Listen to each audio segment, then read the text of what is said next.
يا نطرمي أجوال.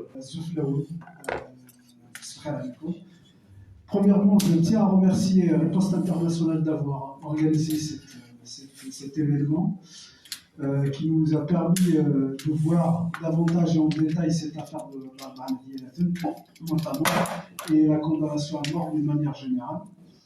Et je tiens à remercier tous les intervenants.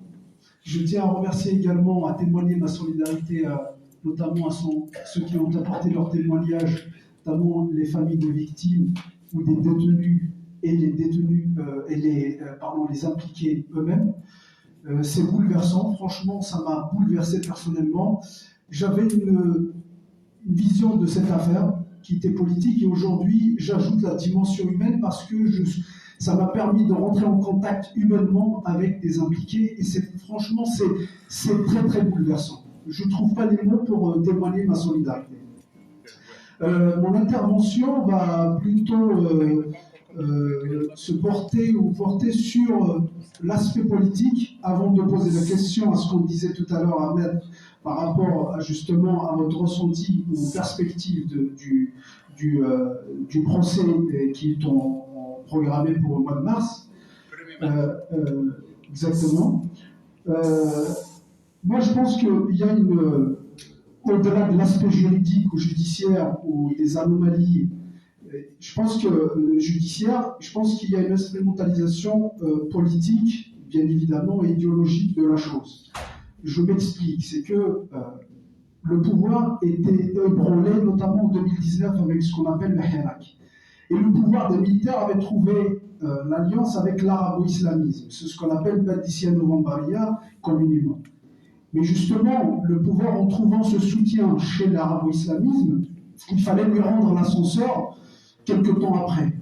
Comment lui rendre l'ascenseur? Et ça a toujours été, si on remarque l'histoire politique algérienne, à chaque fois que le pouvoir passe par une mauvaise passe, généralement causée par ce qu'on appelle les progressistes, ou généralement Kabylie, ou par les démocrates, ils trouvent toujours refuge ou soutien chez l'arabo-islamisme qui vient à sa rescousse. Donc il fallait qu'il renvoie l'ascenseur toujours en donnant quelque chose. Où il donne, ce n'est pas dans ce qui est secteur économique, généralement parce que les militaires ils ont la main mise sur le secteur économique, sur tout ce qui est politique, le ministère de l'Intérieur, le ministère de la Défense, les militaires ils ont toujours la main mise. En revanche, ils donnent tout ce qui est société, ça veut dire les lois, le ministère de la Justice, l'éducation, les médias, et on voit aujourd'hui justement la régression dans les lois.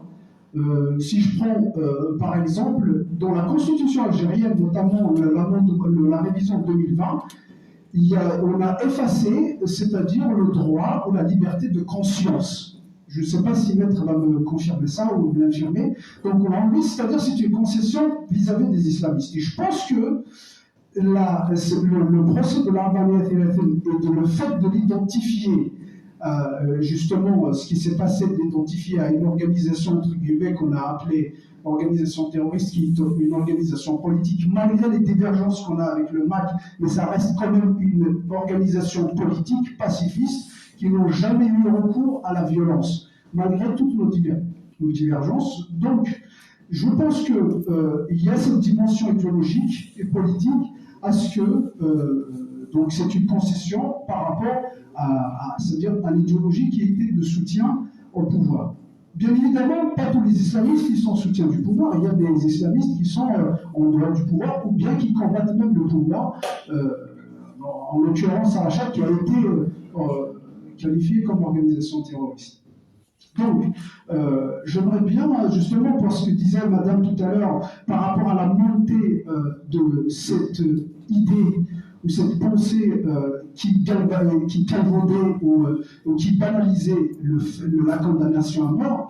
Alors la condamnation à mort, certes que cet appel à la condamnation à mort, on l'a vécu même sous l'ère de Bouteflika, notamment pour ce qui concerne les crimes faits contre les enfants, c'est-à-dire tout ce qui est viol contre enfants ou les infanticides. Mais depuis 2019, on a vu une montée, notamment du courant conservateur, en faveur de cette condamnation tout ce qui est drogue, tout ce qui est autre crime. Et donc généralement, la condamnation à mort, c'est une idée portée par le Coran conservateur qu'on combat. Et justement, en s'appuyant sur le pouvoir militaire illégitime, ou bien le pouvoir politico-militaire illégitime, qui est constitué par le militaire et Tobloun et Sapilic, en n'ayant pas cette étendue dépourvu de cette légitimité, il fallait donner quelque chose à l'arabo-islamisme et évidemment donner la société. Pourquoi? Parce que les lois ne sont pas faites pour les généraux, donc ils laissent l'arabo-islamisme faire ce qu'ils veulent dans tout ce qui est loi. L'école, elle n'est pas faite pour les généraux et pour les tenants du pouvoir. Donc on donne l'école algérienne justement à l'arabo-islamisme. Et pour finir, j'aimerais justement rebondir à ce qu'on disait tout à l'heure, Maître, par rapport à ma question, c'est que quel est votre ressenti, les perspectives, ou comment que vous voyez le procès et le jugement tenant compte, c'est-à-dire que si on relativise un peu l'état du pouvoir qui est aujourd'hui un peu solide par rapport à 2021. En 2021, c'est-à-dire que la sévérité des peines s'expliquait parce que le pouvoir était fragile.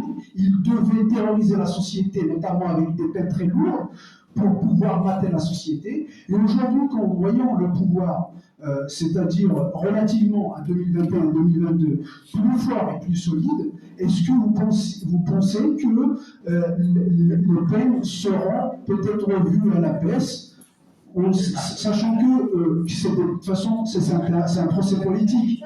Est-ce que vous voyez, vous avez une lueur d'espoir que la situation actuelle pourrait pousser le pouvoir actuel à revoir les peines à la baisse? Et je vous remercie. Merci à vous. La parole est à Blaye. de la Poste internationale, des gens qui ont participé à l'organisation de l'événement hier, à mettre aussi, et les témoins aussi. Et j'apporte ma solidarité à tous les prisonniers d'opinion de l'État, y compris le gouvernement national et leur famille.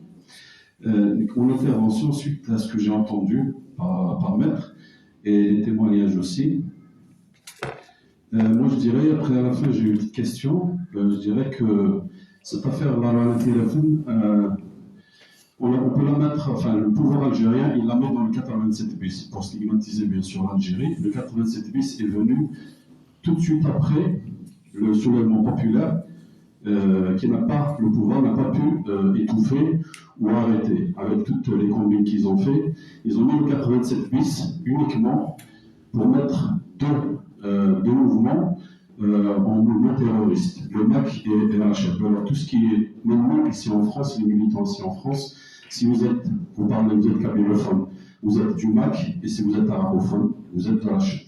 Il n'y a pas de... Je dirais juste une petite parenthèse, peut-être vous connaissez l'histoire de Zrelich, il a été devant le juge, il lui a dit c'est quoi le rapport que vous avez avec Rachid, alors que Zrelich, il a toujours combattu l'islam et les islamistes, et il ne croit même pas. Enfin bref.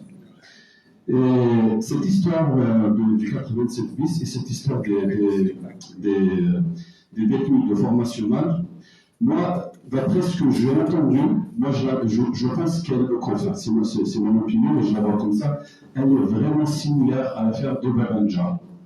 Mahmoud Babanja, parce qu'il y a un meurtre, comme informationnel, il y a un meurtre. Il y a une personne qui est Babanja qui était à Oran, il n'était même pas présent. Et la personne qu'ils ont tuée, je ne me rappelle pas de son nom, il a été brûlé. Et tout ça pour faire un coup au défunt Kemal Dendra vers Ahmed. Et parce que le Banja a refusé de témoigner contre Kemal Dendra. Et bien à côté, on parle de lui et on a laissé faire. Ben, je ne dirais pas tout le monde, hein, mais je pense qu'on s'est tué un petit peu sur cette affaire. Et voilà l'affaire de la normalité FM. Et sans oublier l'affaire aussi de Bnizab. En 2014, il y a eu beaucoup de morts, beaucoup de dégâts. Et je pense que si aujourd'hui on va se faire, ça va être, il va y avoir encore peut-être la même chose que la loi de téléphone, et pourquoi pas peut-être aussi pire. C'est pour ça que je fais le parallèle vraiment avec cette affaire. Le dossier est vide, on l'a accusé, personne ne peut ouvrir son dossier, et ça fait quand même 21 ans. Il a été accusé, la première instance aussi, condamnation à mort, après c'était perpète.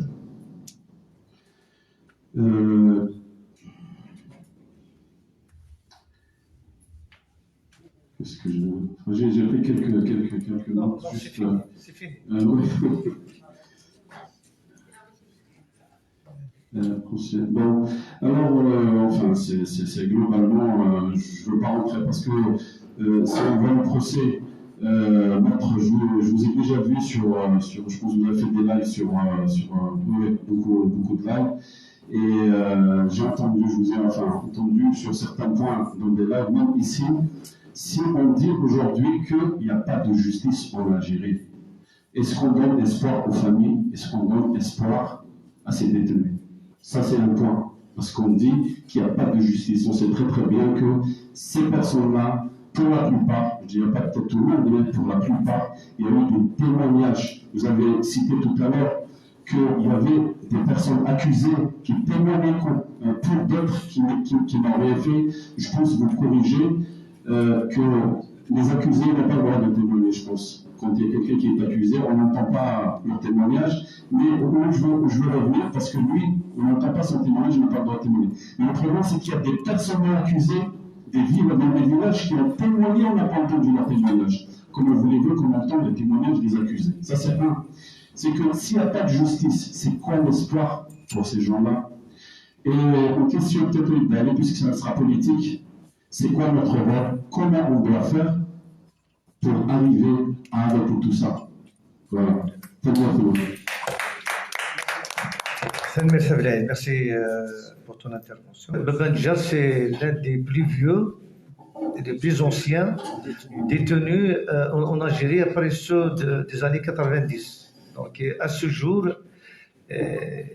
sa famille souffre et tout le monde revendique. Et alors, le mérite. Merci à Nadège. La première fois où le Parlement européen a cité le nom de Baba Ndjar, je pense que c'était en 2021, c'est toi qui as, avec l'accord de Salah Debouze, je te remercie. Donc, c'est juste un rappel.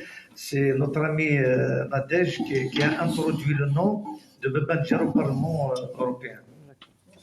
Alors, c'est ça. Fadela, elle disait qu'elle avait cité Jean-Louis Blanche qui disait j'écris en kabyle et j'écris en français et je pleure en kabyle. Moi, j'ai envie de citer Blanche. J'ai mal à ma kabylie. J'ai vraiment mal à ma kabylie parce que j'ai eu des témoignages. La solidarité nationale. La solidarité nationale, les gens qui venaient partout aider. Moi, je suis originaire de Michelet, j'ai eu énormément de témoignages de gens qui sont venus de partout d'Algérie. 2021 passé, l'assassinat de Jamel Besmaïl, c'est fini. Et je rejoins Mohamed qui parlait d'une fracture. C'est-à-dire que la fracture est liée à la réalité. Mais aujourd'hui, c'est la fracture entre la Kabylie et le reste de l'Algérie. C'est-à-dire qu'on a réussi à pervertir l'image de la Kabylie résistante, on a réussi à en faire l'image de la Kabylie qui tue, qui assassine. Donc ça fait très mal. Et ça, c'est voulu. Il y a des intelligences derrière. On peut pas, c'est pas fortuit, hein, c'est pas arrivé comme ça. C'est pas des choses qui sont arrivées par le hasard. Non, il y a des intelligences derrière. Il y a des intelligences de la destruction derrière. C'est que cette région, il faut la battre. Il faut la battre, il faut que plus jamais elle se relève. Qu'elle ne soit pas le bastion de la résistance et qu'elle ne soit pas symbole de la sympathie du reste de l'Algérie. Parce que le Hirak a réuni tous les Algériens. Et là, il fallait quelque chose pour fracturer. Je finis là-dessus parce que sinon l'émotion va l'emporter. Merci. Merci, Wardia. Merci à vous. J'aimerais tout d'abord apporter ma totale solidarité avec tous les détenus d'opinion en Algérie, leurs familles, avec les détenus de la Balazia et leurs familles.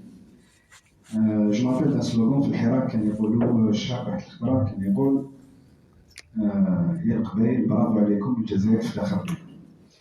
Je pense que le crime d'Albana Serassen, il était planifié, organisé, annoncé. C'est un crime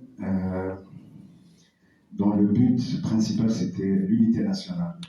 C'était aussi frapper le bastion de la résistance, le bastion révolutionnaire, qui est la Kabylie.